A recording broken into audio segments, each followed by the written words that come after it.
Sears was Amazon, before Amazon was born. Then, one decision destroyed everything. A company that delivered entire houses by mail, that clothed, fed, and furnished an entire nation for over a century, worth $44 billion at its peak, filing for bankruptcy by 2018. This is not a story about competition. This is a story about a giant that forgot it was giant. At the turn of the 20th century, if you lived in rural America, Sears was not a store. It was a lifeline. Think about what rural America actually looked like in 1897. No highways, no shopping malls, no nearby city you could drive to on a Sunday afternoon. If you lived on a farm in Kansas or a small settlement in rural Georgia, the nearest town might be a full day's ride away, and that town might not have what you needed anyway. Farmers wore out their boots with no easy way to replace them. Families patched the same coats through 5 winters. Children grew up without toys. This was the reality of rural American life before Sears. And then, a catalog arrived in the mail. Richard Warren Sears was a railroad station agent in Minnesota when he discovered the power of selling directly to people who had no other options. He started by selling watches through the mail. Cheap, reliable watches that rural workers needed but couldn't access. The response was immediate and overwhelming. He partnered with Alva Roebuck, and by 1893 had created Sears, Roebuck and Company, a mail-order business that would eventually offer everything a human being could possibly need. Tools, clothing, furniture, medicine, bicycles, musical instruments. And yes, by 1908, actual houses. Complete prefabricated homes you could order from a catalog, receive in kit form by railroad freight, and assemble on your own land. Sears shipped over 70,000 homes across America between 1908 and 1940. You can still find them, solid, standing, almost a century old, in towns across Illinois, Ohio, and Michigan. Silent monuments to a company that no longer exists. This was not retail. This was something that had never existed before. Sears understood something profound. Its customers didn't just want products. They wanted access. They wanted the dignity of buying the same things that city people bought, at prices that didn't feel like punishment for living far away. The Sears catalog gave them that.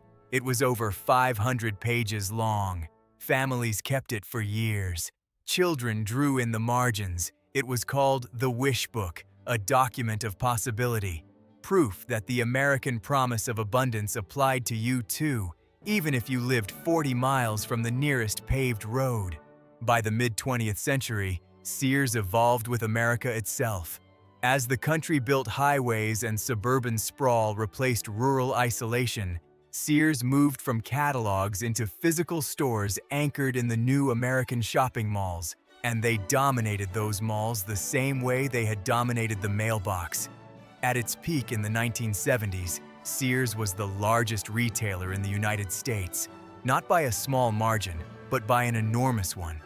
1 out of every 2 Americans owned a Sears credit card. Kenmore, Craftsman, Die Hard, all Sears inventions, all household names built on generations of trust. In 1973, Sears completed the Sears Tower in Chicago, at the time the tallest building in the world. The message was unmistakable. Sears was not just a store. Sears was permanent. And then the decisions started, and they were the wrong ones, made by the wrong people, at precisely the wrong moment in history. The first crack appeared in the boardrooms throughout the 1980s as Walmart expanded aggressively and specialty retailers undercut Sears on individual categories. Sears responded with a strategy that seemed logical at the time and proved catastrophic in retrospect. Instead of doubling down on what made them great, accessibility, trust, value, they began diversifying away from retail entirely. In 1981, Sears acquired the real estate company Coldwell Banker and the brokerage firm Dean Witter. The idea was to transform Sears into a one-stop financial services destination. The ambition was genuine. The execution was a slow-motion catastrophe. The financial services acquisitions drained management attention and capital away from the core retail business at exactly the moment it needed the most investment. Walmart was perfecting its supply chain and driving prices lower than anything Sears could match. Target was positioning itself as the stylish alternative for middle-class shoppers. Best Buy was carving off electronics and appliances entirely. And while all of this was happening, Sears was busy trying to sell mutual funds next to the men's department. By the early 1990s, Sears recognized the experiment was failing. They spun off the financial businesses and recommitted to retail. There was a brief period in the mid-1990s when recovery seemed possible. The brand still had enormous equity. Analysts wrote cautiously optimistic reports. Longtime employees allowed themselves to feel hopeful. And then the internet arrived, and everything changed again, except Sears. Here is the part of this story that is almost impossible to fully absorb. Sears, the company that had literally invented the concept of selling things to people without a physical storefront, the company that had been doing mail-order commerce since 1893, failed to respond to the internet with anything close to the urgency the moment demanded. The original e-commerce company watched e-commerce eat its lunch and did almost nothing about it. They built a website. It was mediocre. They talked about digital transformation in shareholder meetings. The talk was not matched by investment. While Amazon spent billions building warehouses and logistics infrastructure, Sears was managing its existing store portfolio and hoping that brand loyalty would carry it through a transition that required complete reinvention. Brand loyalty has limits. When a customer can find the same Kenmore washing machine cheaper on Amazon, delivered to their door in 2 days, they will find it on Amazon. Every single time. Loyalty is an emotion. Convenience is a habit, and habits, once formed, are almost impossible to break. The final chapter belongs almost entirely to one man, Eddie Lampert. In 2005, the hedge fund manager engineered a merger between Sears and Kmart, installing himself as dominant shareholder and eventually CEO. Lampert was a brilliant financier who had made enormous sums reading balance sheets and identifying undervalued assets. He looked at Sears and saw a portfolio of real estate and trusted brands being obscured by inefficient retail operations. He believed, with the conviction of someone who had spent his entire career in finance rather than on a retail floor, that the solution was financial engineering rather than operational commitment. He was catastrophically wrong, and tens of thousands of people paid for that mistake with their livelihoods. What followed was a decade of systematic asset extraction dressed up as strategic optimization. Lampert sold off Sears real estate. He spun off profitable divisions.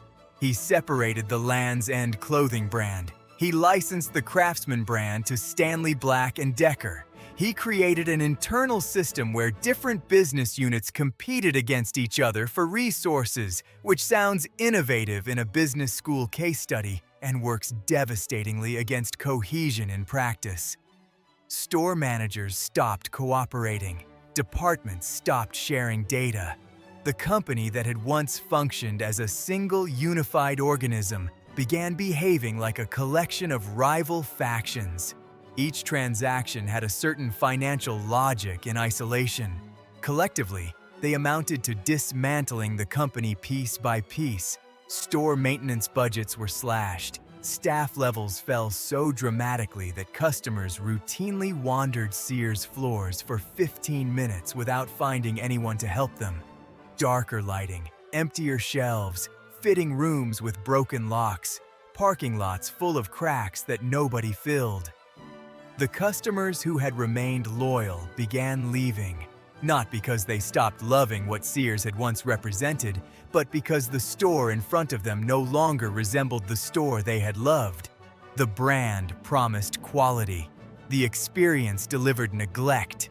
That gap, repeated across thousands of locations over a decade, is what finally broke the relationship between Sears and the American consumer. The numbers tell the story with brutal clarity. Sears went from over 3,500 locations in 2010 to fewer than 700 by 2017. Revenue dropped from $30 billion to under $17 billion. The stock price fell below $1. In October 2018, Sears Holdings filed for Chapter 11 bankruptcy, the largest retail bankruptcy in American history at that time. A company that had operated continuously for over a century. Gone. Not acquired, not merged, not transformed. Gone. What makes the Sears story so significant is what the failure reveals about institutional arrogance. Sears did not fail because it had a bad product. The Kenmore refrigerator and the Craftsman wrench were genuinely excellent.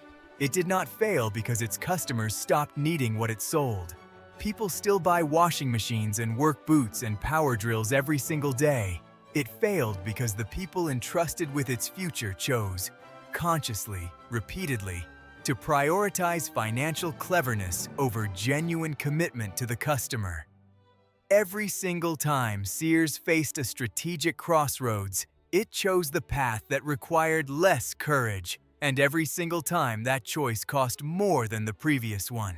The wish book is gone. The Sears Tower was renamed Willis Tower in 2009. The Craftsman tools American fathers handed down to their sons are now manufactured under a different owner. Kenmore is available on Amazon, its legacy reduced to a search result. And somewhere in a rural farmhouse ordered from a Sears catalog in 1923, still standing on its original foundation, there is probably a family eating dinner without any idea that the walls around them are the last honest thing Sears ever made.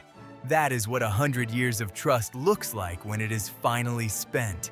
That is what $44 billion looks like when it has been completely erased by people who understood finance but never understood people. And that is what happens when a company built on the radical idea that every American deserved access to quality goods, regardless of where they lived, decides, slowly and then all at once, to stop caring whether those customers were served at all. The Wish Book promised a better life to everyone who opened it. For 100 years, Sears delivered on that promise, and then it didn't. And that, in the end, is all the explanation the story needs.